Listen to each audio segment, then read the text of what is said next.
Today we are going to learn about basic anatomical landmarks tracing on a lateral cephalogram.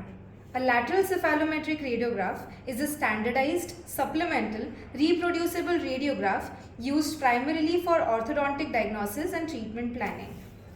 The armamentarium that we need for tracing is scale, a marker, pencil, eraser, a lateral cephalogram and a tracing sheet.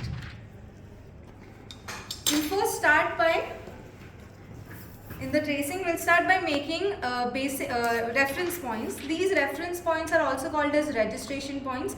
These are plus signs which are 3 in number, 2 usually made in the skull and 1 on the cervical vertebrae. We'll first trace these reference points onto our tracing sheet. Next, we'll start by making the hard tissue and soft tissue landmarks, where we'll first make the soft tissue outline.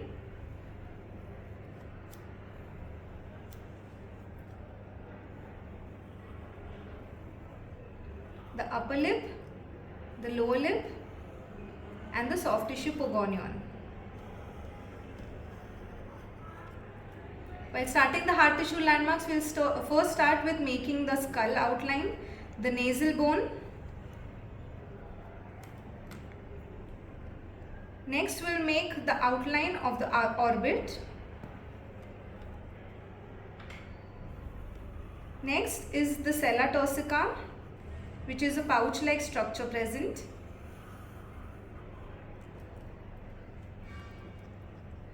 Next, we'll trace the palate, which has 2 limits, the anterior and posterior limit. This is a radiopaque structure. Next, we draw the alveolar crest of the maxillary bone, the palate. Next, we draw the incisor, the crown and the root portion. The most prominent incisor surface is taken, whereas in class 2 division 2 cases, we use the most retruded incisor outline. Next, we draw the lower incisor, the crown and the root, the symphysis region and the crest of alveolar bone of the mandible. Next, we draw the condylar head, the sigmoid notch, the posterior border of ramus, angle of mandible and lower border of mandible. Next, we draw the outline of the lower molar, the crown and the root portion, the outline of the second premolar,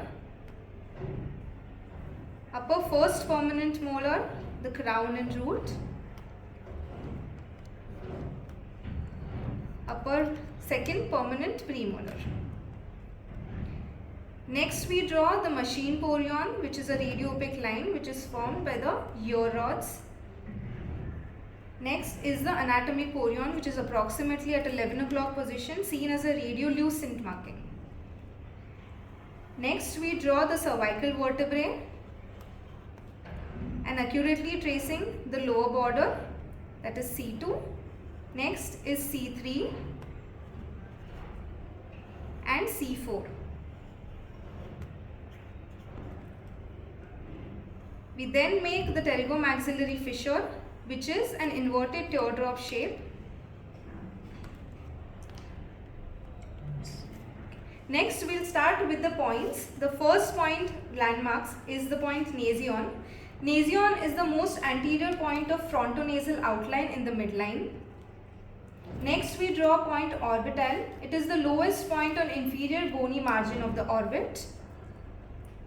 Next, we draw point sella. Sella is the midpoint of sella turcica or hypophyseal fossa or pituitary fossa. Next is SE, that is sella entrance. Sella entrance is the point of sella turcica or pituitary fossa mid-entrance.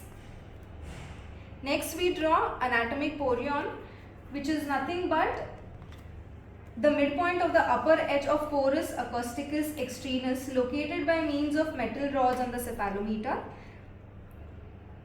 This is the machine porion and the radiolucent one is an anatomic porion.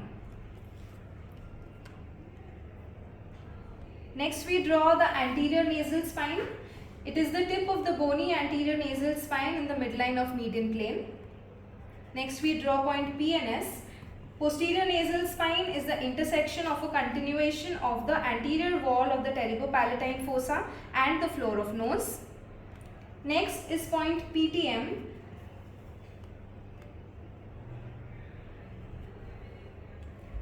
It is the intersection of inferior border of foramen rotundum with the posterior wall of the pterygomaxillary fissure. Next we draw point A. Point A is the deepest point on the curved bony outline between the anterior nasal spine and prostheon. Next is point B. Point B is the deepest point of the curvature of contour of mandibular alveolar process in the middle between the intradental and pogonion. Next we draw the hard tissue pogonion, which is the most anterior point of the bony chin in the midline. The next point is point ME, that is menton. Menton is the point which is most caudal point of the outline of the symphysis. It is regarded as the lowest point of the mandible. The next point is point gnathion. Gnathion is the anterior and inferior point of the bony chin. It is constructed by intersecting a line drawn perpendicularly to the line connecting menton and pogonion with bony outline. The next point is point gonion. Gonion is the intersection of lines tangent to the posterior margin of the ascending ramus and the mandibular base. Next is point condylon, which is the highest point on the condyle.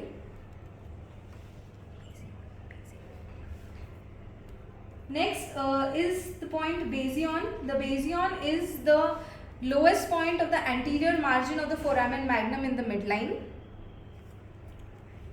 These are the basic anatomic landmarks. Next we move on to the different planes that are seen in the basic anatomic tracing.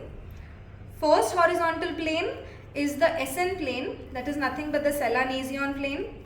The second horizontal plane of reference is the FH plane, which is made by joining points porion and orbital. The next horizontal plane is the ANS to PNS plane, which is the palatal plane. The next horizontal plane is the occlusal plane, which is made by a line intersecting the permanent first molar and permanent first premolar. Next is the horizontal plane that is drawn at the tangent to the lower border of mandible. This falls true as a mandibular plane for Tweed's analysis. So these are the basic anatomic landmarks and basic horizontal planes from which we are going to do the basic tracing for deriving. This is the basic treatment. This is the basic tracing used for different cephalometric analysis used to derive a diagnosis and treatment plan.